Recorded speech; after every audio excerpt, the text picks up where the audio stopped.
नमस्कार, आपके साथ मैं हूं अभिलाषा पाठक और आप देख रहे हैं संजीवनी, एक ऐसा शो जहां हर रोज होती है आपकी सेहत की बात डॉक्टर प्रताप चौहान के साथ। आज संजीवनी में हम बात करेंगे पाइल्स यानी बवासीर की। बहुत से लोग इस रोग से परेशान हैं और कुछ लोगों को तो सर्जरी तक करवानी पड़ जाती है, लेकिन इसका रूट कॉज कोई नहीं जानना चाहता। पाइल्स क्यों होता है और इस रोग का आयुर्वेदिक जीवा मंत्र क्या है, आइए जानते हैं आज। आदतें बदलेंगे नहीं, आयुर्वेद अपनाएंगे नहीं तो पाइल्स से निजात पाएंगे नहीं। पाइल्स है तो घबराएं नहीं, मुझसे जीवा मंत्र पाएं सिर्फ संजीवनी में। डॉक्टर चौहान, बवासीर यानी पाइल्स किसी को है तो इसके लक्षण कैसे पहचानें? देखिए, बहुत अच्छा विषय आपने लिया है क्योंकि पाइल्स बवासीर एक बहुत कॉमन समस्या है और जीवन में कभी ना कभी हम सभी को इस रोग से जो है सामना करना ही पड़ता है। अगर आयुर्वेद की दृष्टि से देखें तो इस रोग का बहुत अच्छा डिस्क्रिप्शन दिया गया है।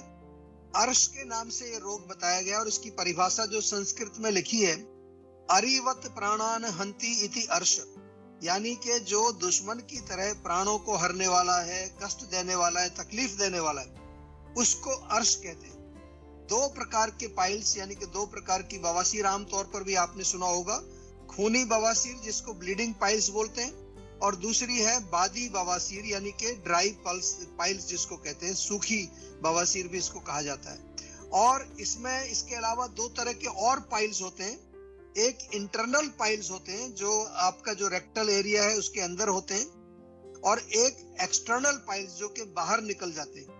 और जो लक्षणों की बात आपने पूछी है, अगर लक्षणों की बात करें हम तो जो हमारा जो रेक्टम का एरिया है, एनस का जो एरिया है, उसके आसपास कुछ छोटे छोटे मस्से बन जाते हैं, कुछ गांठें सी वहां बन जाती है। और अक्सर जब हम जो है मोशन के लिए जाते हैं उस समय बाहर निकल आते हैं। बहुत सारे लोग ये कंप्लेन करते हैं कि फिर उनको मैनुअली अंदर करना पड़ता है। कॉन्स्टिपेशन एक बड़ी कॉमन सा लक्षण इसमें होता है। स्टूल जो है बहुत सख्त या हार्ड स्टूल होता है और शौच जाने के बाद ऐसा लगता है कि पेट पूरा साफ नहीं हुआ। अगर ये लक्षण आपको हो रहे हैं तो आप थोड़ा सावधान हो जाइए, पाइल्स आपको आगे चल के बन सकता है।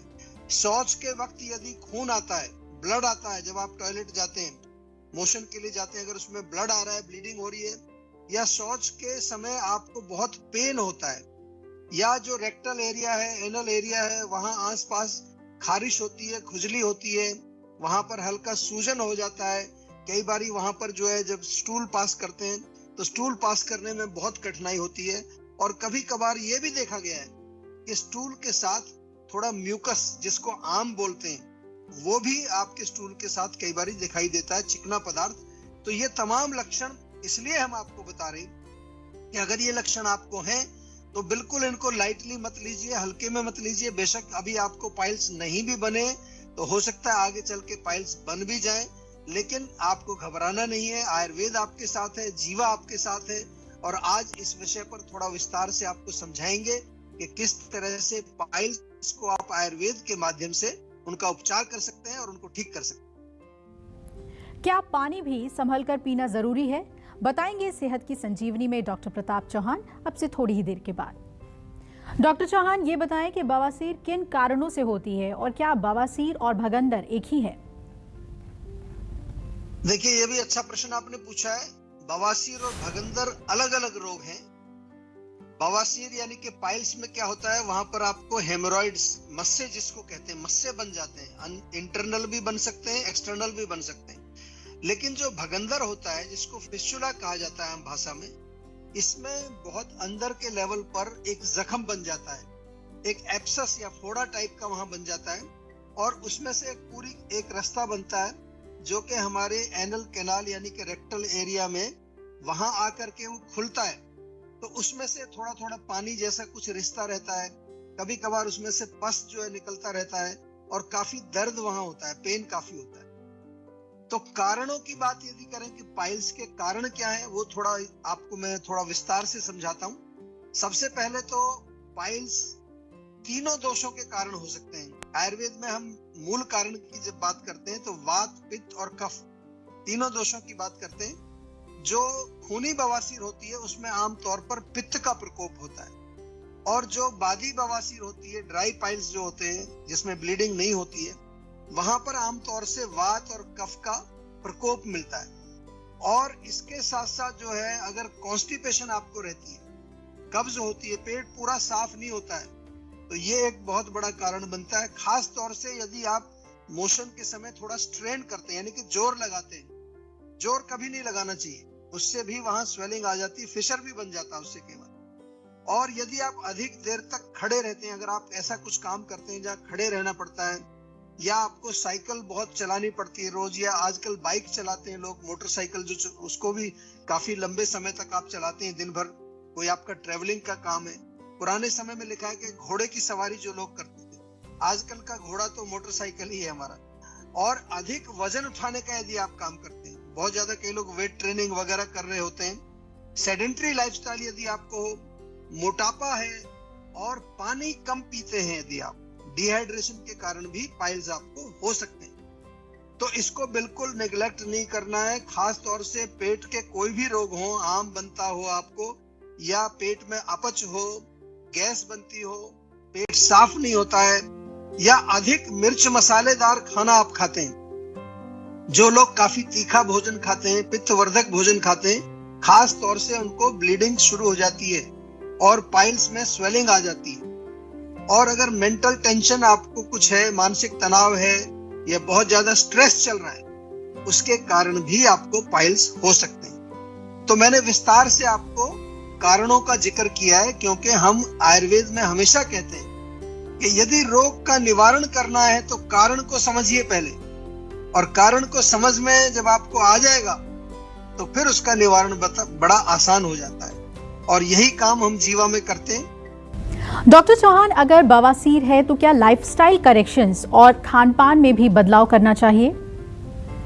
बिल्कुल करना चाहिए, क्योंकि जो मेन कारण हमने बताया वो पेट से रिलेटेड है, कॉन्स्टिपेशन से रिलेटेड है। तो एक तो फाइबर युक्त जो भोजन आजकल आपने सुना होगा, फाइबर का मतलब जैसे कि आपका होल ग्रेन्स है, जिसमें मैदा नहीं आता है, मोटा अनाज जो है, बाजरा है, ज्वार है, गेहूं भी अगर उसको आप जो है रिफाइन ना करें, या फिर मूंग की दाल है, खिचड़ी है, दलिया है, ओट्स है, ये तमाम फाइबर युक्त भोजन है।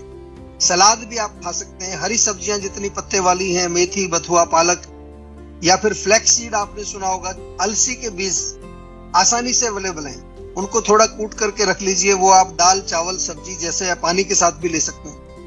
मैदे वाली चीजें आपको अवॉइड करनी है, खास तौर से जंक फूड, प्रोसेस्ड फूड, या तला हुआ जो है, बहुत ज्यादा चटनी, तीखा, मिर्ची, मसालेदार भोजन, ये नहीं चाहिए आप। और लाइफस्टाइल में जो आपको भोजन जो चेंज करना है, एक तो लाइफस्टाइल में थोड़ा रेगुलर एक्सरसाइज करें, योग करें, प्राणायाम करें, समय पर सोएं, समय पर जागें, समय पर जो है अपना भोजन करें। ये छोटे छोटे से बदलाव यदि आप कर सकते हैं तो उसी से बहुत ज्यादा रिलीफ आपको मिल जाएगा। इसके साथ साथ जो है पतली छाछ पीना बहुत अच्छी बात है। छाछ में थोड़ा जीरा, थोड़ा उसमें काला नमक भी मिला करके पी सकते हैं, हरा धनिया, पुदीना पीस करके डाल सकते हैं। और अगर ज्यादा तकलीफ होती है पाइल्स की, तो एक टब बाथ होता है, उसमें गर्म पानी भरिए, थोड़ा नमक डाल करके उसमें बैठ जाइए थोड़ी देर के लिए, सिट्स बाथ इसको बोलते हैं। और यदि खुजली, खारिश हो रही है ज्यादा, तो आपके घर में नारियल का तेल अवेलेबल होगा, नारियल का तेल वहां लगा सकते हैं। पपीता बहुत अच्छा है, अंगूर का सेवन कर सकते हैं। और इसके साथ साथ वो सारे भोजन जो आसानी से पच जाते हैं, डाइजेस्ट हो जाते हैं, उनका सेवन आपको करना चाहिए। इससे जो है आपको पाइल्स में फायदा होगा, क्योंकि पेट आपका ठीक रहेगा। चलिए अब जानते हैं पाइल्स से मुक्ति पाने का आज का जीवा मंत्र। डॉक्टर चौहान, बवासीर का अगर आयुर्वेदिक इलाज करना है तो इसका जीवा मंत्र क्या है? देखिए, आयुर्वेद में बवासीर की बहुत अच्छी चिकित्सा है, सफल चिकित्सा की जाती है। और खास तौर से जीवा की अगर हम बात करें तो जीवा में तो पूरे विश्व के पेशेंट आते हैं, क्रॉनिक पेशेंट भी आते हैं। लगभग 100 से अधिक देशों के मरीज जीवा में अपना इलाज आज की डेट में करा रहे हैं, क्योंकि बहुत कॉमन प्रॉब्लम है और ज्यादातर लोगों को जीवन में कभी ना कभी पाइल्स की जो है शिकायत हो ही जाती है। तो सबसे पहले तो हम क्या करते हैं, जीवा मंत्र आपने पूछा है, कि हम रूट कॉज का पता लगाते हैं, कौन से दोष का प्रकोप है। उसके बाद फिर उसकी प्रकृति क्या है, उसकी आयु कितनी है, अग्नि की क्या स्थिति है, ये तमाम चीजें, उसकी पास्ट हिस्ट्री क्या है, उसकी फैमिली हिस्ट्री क्या है, ये तमाम चीजें जब जान ली जाती हैं तो फिर उसके बाद एक निर्णय होता है कि इसके रोग का मूल कारण क्या है, और फिर उसकी पर्सनलाइज्ड दवाई बना करके दी जाती है। आमतौर पर यदि आपकी बवासीर बहुत पुरानी नहीं है, क्रॉनिक नहीं है, तो 4 से 6 महीने आप मेडिसिन खाते हैं, उससे आपको बिल्कुल डेफिनेटली बहुत रिलीफ आता है। लगभग 90 से 95% लोगों में हमने रिलीफ देखा है। और यदि आपकी प्रॉब्लम जो है क्रॉनिक हो चुकी है, मस्से जो है 3rd या 4th ग्रेड का हेमोरॉइड्स आपको है, तो वहां पर एक बहुत अच्छी चिकित्सा होती है हमारे यहाँ पर, क्षार सूत्र चिकित्सा इसको कहते हैं। काफी पॉपुलर है आयुर्वेद में, और भी जगह आपको डेफिनेटली सुनने को मिलेगा। इसमें मेडिकेटेड थ्रेड बनाए जाते हैं और वो जो पाइल्स हैं, मस्से हैं, उसकी जड़ में बांध दिया जाता है उसको। तो ये भी सुविधा जीवा में उपलब्ध है। ये चिकित्सा भी हम बहुत लोगों पर करते हैं। विशेष तौर पर भगंदर का आपने प्रश्न पूछा था, भगंदर यानी फिस्टुला में भी क्षार सूत्र चिकित्सा बहुत अच्छा काम करती है। और इसके अलावा जो तीसरा कर्म किया जाता है वो अग्नि कर्म है, कॉटराइजेशन जिसको कहते हैं। ये भी आजकल जो है काफी कॉमन हो गया है, काफी लोग अग्नि कर्म से भी पाइल्स की चिकित्सा करते हैं। आयुर्वेद का ये एक तरीका है चिकित्सा का। तो जब पेशेंट हमारे पास आता है तो प्रॉपरली चेक किया जाता है कि कौन से ग्रेड के पाइल्स हैं, इंटरनल हैं, एक्सटर्नल हैं, मेडिसिन से बात बन सकती है या क्षार सूत्र करना पड़ेगा, और उसके हिसाब से जो है पूरा एक पर्सनलाइज आपका प्रोटोकॉल बना करके दवाई का, फिर डाइट का, लाइफस्टाइल का, वो आपके साथ हम लोग, हमारे डॉक्टर्स शेयर करते हैं। बहुत अच्छी चिकित्सा अवेलेबल है, कहीं जाने की जरूरत नहीं है, कोई घबराने की जरूरत नहीं है। जीवा में संपर्क जरूर करिए यदि आप किसी भी तरह के पाइल्स, फिस्टुला या कोई भी एनोरेक्टल जो डिजीज होती है उनसे यदि पीड़ित हैं और बहुत ज्यादा जो है थक चुके हैं आप इलाज करा के, तो तुरंत जीवा में संपर्क करिए। अब वक्त है सेहत की संजीवनी का। डॉक्टर चौहान, लोग बहुत हेल्थ कॉन्शियस हो चुके हैं और पानी के इंटेक का भी रिकॉर्ड रखते हैं। सभी बॉडी को डिटॉक्स करने के लिए ज्यादा से ज्यादा पानी पीते हैं।